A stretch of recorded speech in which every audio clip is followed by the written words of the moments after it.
Third special session of the Texas Legislature. It began in earnest earlier this morning. Lots of agenda items, but the major one that will be talked about a lot, redistricting. Our political reporter Jack Fink joining us in the CBS and DFW studio to show us who's happy. And we know in politics, whenever somebody's happy, there are people who aren't happy as well. That's for sure. Doug, the Republican majority oversees the redrawing of political maps in Texas, and members of both parties say this will end up in court. Democrats say the newly drawn district should reflect the state's growing minority populations, while Republicans say the process shouldn't involve race.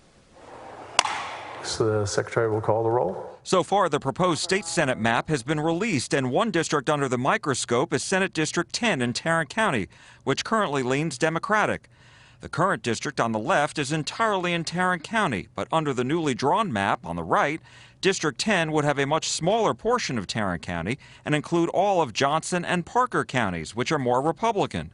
Democratic Senator Beverly Powell, who represents the district, rejects the proposal. And this is a clear, intentional attempt to dismantle Senate District 10, to disenfranchise the minority voters of Tarrant County. Republican Kelly Hancock represents Senate District 9, which is also in Tarrant County. There's some things that I like with what the new map looks like, and some things that, I just didn't necessarily like with the new map.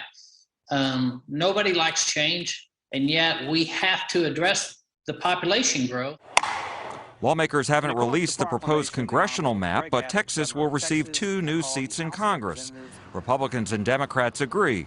North Texas should receive one of the new districts because of population growth, but they disagree on whether demographics of that growth should play a role. And the fact is, it should be a seat where an Hispanic can win, and we can still maintain the districts that we currently have.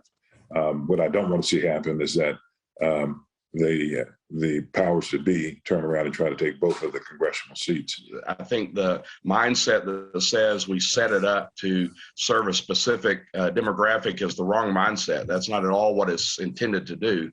It's intended to provide for equal representation amongst people. The state has not released the proposed House districts just yet. In addition to redistricting, lawmakers will consider how to spend billions of dollars in federal COVID relief and whether transgender public school athletes must compete on teams that are the same as their birth gender. Doug? Jack Fink, thank you very much.